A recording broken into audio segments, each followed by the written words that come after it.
Hi, I'm Rudy and I'm the Chief Education Officer for Oregon. People are asking young people to grow up very quickly, to be on their own very quickly, to be out of that period of time where they are, if you will, dependent, either financially or other ways. And so there's this sort of subliminal notion of, hurry up and grow up. And oh, by the way, get it right. In some ways, the obstacles that young people are up against today are just an exaggerated form of what they've always been up against, right? That this is a society that, for the most part, has less an appreciation for relationships as a means of developing humanity.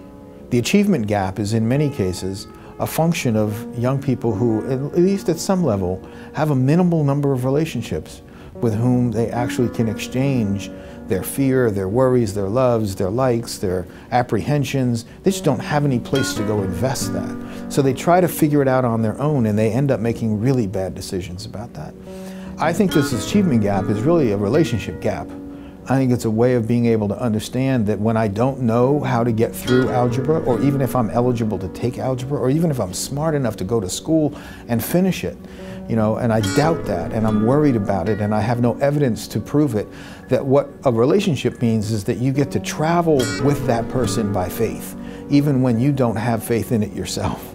I don't think I would be here if it were not for, the relationship that I had with my father.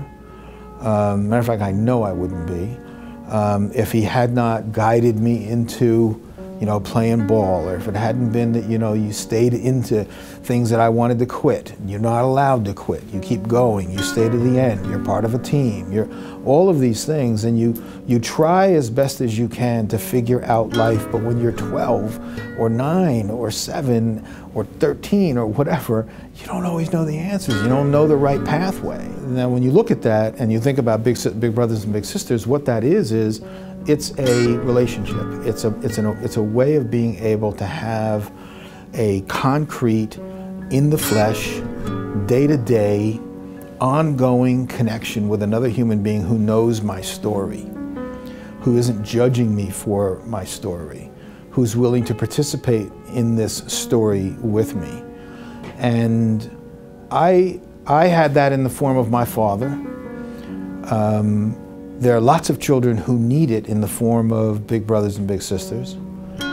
And there are even more who, if they don't have it, will find themselves down a path of, some really turbulent pieces of sad and turbulent pieces of their life.